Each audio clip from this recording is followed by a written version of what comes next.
পরিপূর্ণ ইয়াকিনের সাথে, দৃঢ় বিশ্বাসের সাথে এই 4টা আমল নিয়মিত করবেন। এবং আমি বহু মানুষকে পার্সোনালি এটার পরামর্শ দিয়েছি, ওনারা আমল করেছেন, আমল করে উপকৃত হয়েছেন। এরকম বহু মানুষ আছেন, বৃদ্ধ মানুষ, বাবা ক্যান্সারে আক্রান্ত হয়েছেন অনেক দেরিতে, আল্লাহ তাআলা অলৌকিকভাবে সাহায্য করেছেন। হ্যাঁ, কখনো যদি আল্লাহ তাআলা এই আমলগুলো করার পরও আমার বিপদ দূর না করেন, তাহলে হয় আমার আমলের মধ্যে কোনো ত্রুটি ছিল, অথবা আমার এই বিপদ দূর না হওয়ার মধ্যে আমার জন্য কোনো কল্যাণ নিহিত ছিল। আল্লাহ তাআলা আমার দোয়া কবুল করে যে উপকার হতো তার চেয়ে বেটার কিছু হয়তো আমাকে দিবেন, এই ইয়াকিন একজন ইমানদারের থাকবে। সেই 4টা আমলের 1 নম্বর হলো ইস্তেগফারের আমল। ইস্তেগফার, আপনি ফেঁসে গেছেন কোনো জায়গায়, কোনো উপায় পাচ্ছেন না, আপনি ইস্তেগফার করতে থাকেন। আস্তাগফিরুল্লাহ ওয়া আতুবু ইলাইহি, আস্তাগফিরুল্লাহ ওয়া আতুবু ইলাইহি, আস্তাগফিরুল্লাহ ওয়া আতুবু ইলাইহি, আস্তাগফিরুল্লাহ, আস্তাগফিরুল্লাহ, আস্তাগফিরুল্লাহাল্লাযী লা ইলাহা ইল্লা হুয়াল হাইয়ুল কাইয়্যুম ওয়া আতুবু ইলাইহি ওয়া লা হাওলা ওয়া লা কুওয়াতা ইল্লা বিল্লাহ। আল্লাহুম্মা আনতা রাব্বী লা ইলাহা ইল্লা আনতা খালাকতানি ওয়া আনা আবদুকা ওয়া আনা আলা আহদিকা ওয়া ওয়া'দিকা মাস্তাতা'তু আউযু বিকা মিন শাররি মা সানা'তু আবুউ লাকা বিনি'মাতিকা আলাইয়া ওয়া আবুউ লাকা বিযামবি ফাগফিরলি ফাইন্নাহু লা ইয়াগফিরুয যুনুবা ইল্লা আনতা। সাইয়্যিদুল ইস্তিগফার। এভাবে যে কোনো ইস্তেগফার করতে থাকেন, আপনি বেশি বেশি করে আল্লাহর কাছে ইস্তেগফার, ক্ষমা প্রার্থনা করতে থাকেন, খুব বেশি। আপনার 2 ঠোঁটে অনবরত আপনি চাইতে থাকেন আল্লাহর কাছে ক্ষমা। এই ইস্তেগফার সম্পর্কে নবী করিম সাল্লাল্লাহু আলাইহি ওয়াসাল্লাম বলেছেন, মাল্লাজিমাল ইস্তেগফার, যে ব্যক্তি ইস্তেগফারকে আঁকড়ে ধরবে, আঁকড়ে ধরা মানে কি, এটা ছাড়বে না, সে পড়তেই থাকবে অনবরত। টয়লেটে যাওয়ার সময়টা, ঘুমের সময়টা, খাওয়ার সময়টা বাদে, অবসর নামাজের সময়টা বাদে, বাকি সারাক্ষণ সে ইস্তেগফার পড়বে।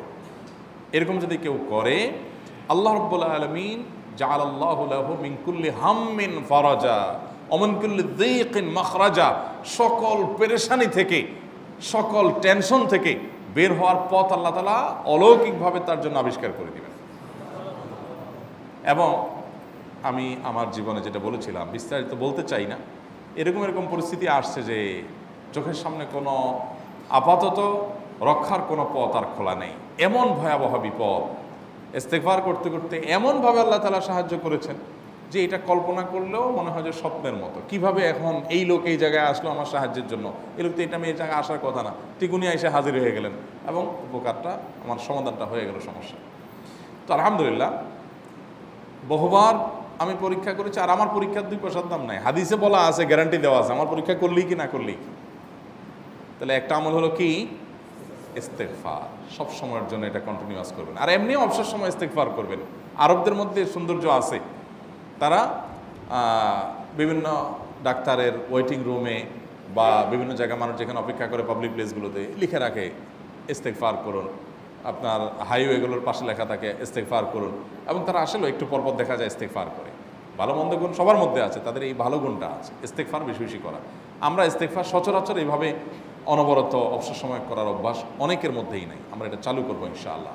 বিশেষ করে যখন কোনো সমস্যা হবে, তখন ইস্তেগফার চলতে থাকবে মুখে অনবরত, ধীরে ধীরে মহব্বতের সাথে নিজেকে, নিজের পাপ অপরাধগুলোর কথা স্মরণ করে আল্লাহর কাছে মাফ চাইতে থাকবো, পেরেশানি দূর হবে ইনশাআল্লাহ। 1 নাম্বার 2, দুরুদ।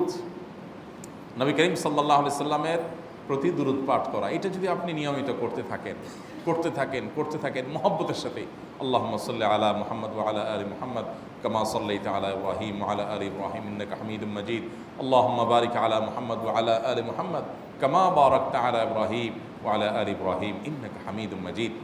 আপনি একবার ছোট দুরূদ যদি পড়েন, সাল্লাল্লাহু আলাইহি ওয়াসাল্লাম, সাল্লাল্লাহু আলাইহি ওয়াসাল্লাম, আল্লাহুম্মা সাল্লি আলা মুহাম্মদ ওয়া আলা আলি মুহাম্মদ, শুধু এইটুকু পড়েন। জাযাল্লাহু আন্না মুহাম্মাদাম মা হুয়া আহলু, শুধু এইটুকু পড়েন। আপনি এভাবে যেই কোনো দুরূদ নবী করিম সাল্লাল্লাহু আলাইহি ওয়াসাল্লামের প্রতি যদি পড়েন এবং পড়তে থাকেন অনবরত, ইস্তেগফারের পাশাপাশি দুরূদের ক্ষেত্রে নবী করিম সাল্লাল্লাহু আলাইহি ওয়াসাল্লাম বলেছেন যে এইটা তোমার জন্য যথেষ্ট হয়ে যাবে। তুমি যদি আল্লাহর কাছে আর কোনো দোয়া করতে না পারো, শুধু দুরূদটা পড়ো, তোমার সব পেয়ে যাবে, কিচ্ছু লাগবে না। এক সাহাবী বলছেন, রাসূলুল্লাহ, আমার দোয়ার মধ্যে দুরূদ কত % রাখবো? আমি তো আমার অনেক